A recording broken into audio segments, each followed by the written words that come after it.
بسم اللہ الرحمن الرحیم۔ اسلامک انفارمیشن چینل کے سب بہن بھائیوں کو السلام علیکم ورحمۃ اللہ وبرکاتہ۔ آج کی ویڈیو ام المؤمنین حضرت میمونہ بنت حارث سے متعلقہ ہے۔ ویڈیو میں آگے بڑھنے سے پہلے آپ دوستوں سے گزارش ہے کہ اگر آپ نے اب تک ہمارا چینل سبسکرائب نہیں کیا تو مہربانی کر کے ہمارے چینل کو ضرور سبسکرائب کریں اور آنے والی ویڈیو سے باخبر رہنے کے لیے بیل آئیکن پریس کریں۔ شکریہ۔ ام المؤمنین حضرت میمونہ بنت حارث اصل نام برا تھا مگر میمونہ بنت حارث کے نام سے مشہور ہوئی۔ میمونہ نام نبی کریم صلی اللہ علیہ وآلہ وسلم کے نکاح میں آنے کے بعد تجویز ہوا تھا۔ آپ کے والد کا نام حارث اور ماں کا نام ہند بنت عوف تھا، قریش کے قبیلے سے تعلق رکھتی تھی۔ پہلا نکاح مسعود بن عمرو بن ثقفی سے ہوا مگر نبھ نہ سکی۔ اس کے بعد بن عبد العزیٰ کی بیوی بنی۔ ان کی وفات کے بعد جس وقت حضرت صلی اللہ علیہ وآلہ وسلم عمرہ کی غرض سے روانہ ہوئے تو حضرت میمونہ پاک نبی صلی اللہ علیہ وآلہ وسلم کے نکاح میں آ گئیں۔ جب نبی کریم صلی اللہ علیہ وآلہ وسلم کی طرف سے انہیں نکاح کا پیغام ملا تو وہ اونٹ پر سوار تھیں۔ آپ رضی اللہ تعالی عنہ نے فرمایا، اونٹ اور جو اس پر ہے اللہ اور اس کے رسول صلی اللہ علیہ وآلہ وسلم کے لیے ہے۔ یہ نکاح نبی کریم صلی اللہ علیہ وآلہ وسلم کا آخری نکاح تھا۔ حضرت میمونہ آپ کی آخری بیوی ہیں۔ عجیب اتفاق ہے کہ حضرت میمونہ رضی اللہ تعالی عنہ کا نکاح آپ صلی اللہ علیہ وآلہ وسلم سے صرف کے مقام پر ہوا تھا اور وہیں آپ رضی اللہ تعالی عنہ کا انتقال بھی ہوا تھا۔ آپ کی والدہ کو ایسے داماد ملے جو کسی اور کو شاید ہی کبھی میسر آئے ہوں۔ ایک داماد حضور اکرم صلی اللہ علیہ وآلہ وسلم تھے، دوسرے داماد حضرت عباس رضی اللہ تعالی عنہ تھے، کیونکہ سیدہ میمونہ رضی اللہ تعالی عنہ کی بہن ام الفضل رضی اللہ تعالی عنہ حضرت عباس رضی اللہ تعالی عنہ کی زوجیت میں تھیں۔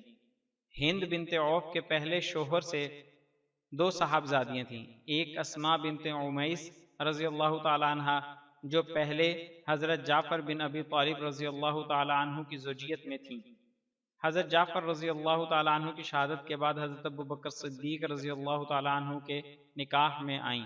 حضرت ابو بکر صدیق رضی اللہ تعالی عنہ کے وصال کے بعد حضرت علی رضی اللہ تعالی عنہ کی زوجیت میں آئیں۔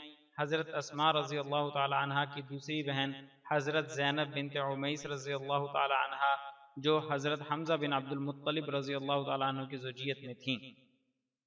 حضرت میمونہ رضی اللہ تعالی عنہ بہت نیک دل عورت تھیں۔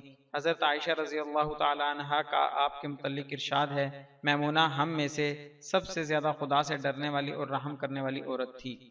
آپ بہت پرہیزگار عورت تھیں۔ ایک مرتبہ آپ کے یہاں آپ کا کوئی رشتہ دار آیا، اس کے منہ سے شراب کی بو آ رہی تھی۔ آپ نے اسے بری طرح جھڑک دیا اور کہہ دیا، آئندہ کبھی میرے ہاں نہ آنا۔ ایک دفعہ ایک عورت نے بیماری کی حالت میں منت مانی کہ اگر مجھے شفا ہو گئی تو میں بیت المقدس جا کر نماز پڑھوں گی۔ اللہ نے اسے شفا دی۔ وہ جب منت پوری کرنے کی غرض سے چلی تو حضرت میمونہ رضی اللہ تعالی عنہ سے رخصت ہونے کے لیے آئی۔ حضرت میمونہ نے پوچھا، کہاں جا رہی ہو؟ عورت نے اپنی منت کا حال سنایا۔ آپ نے اس کو سمجھایا، مسجد نبوی میں نماز پڑھ لو۔ مسجد نبوی میں نماز پڑھنے کا ثواب دوسری مسجدوں میں نماز پڑھنے سے زیادہ ہے۔ حضرت میمونہ کو غلام آزاد کرنے کا بڑا شوق تھا۔ آپ نے کئی غلام اور لونڈیوں کو آزاد کرایا تھا۔ حضرت میمونہ رضی اللہ تعالی عنہ سے 76 حدیثیں مروی ہیں۔ حضرت میمونہ رضی اللہ تعالی عنہ کا وصال مشہور تر قول کے مطابق امیر المؤمنین حضرت علی رضی اللہ تعالی عنہ کے دور خلافت میں ہوا۔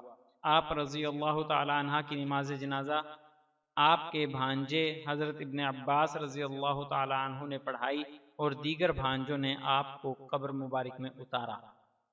مزید اسلامی معلومات حاصل کرنے کے لیے ہمارے چینل کو ضرور سبسکرائب کریں۔ آنے والی ویڈیو سے باخبر رہنے کے لیے بیل آئیکن پریس کریں۔ دوستوں سے گزارش ہے کہ ہماری حوصلہ افزائی کے لیے ہماری ویڈیوز کو لائک اور شیئر ضرور کریں۔ شکریہ، جزاک اللہ خیرہ۔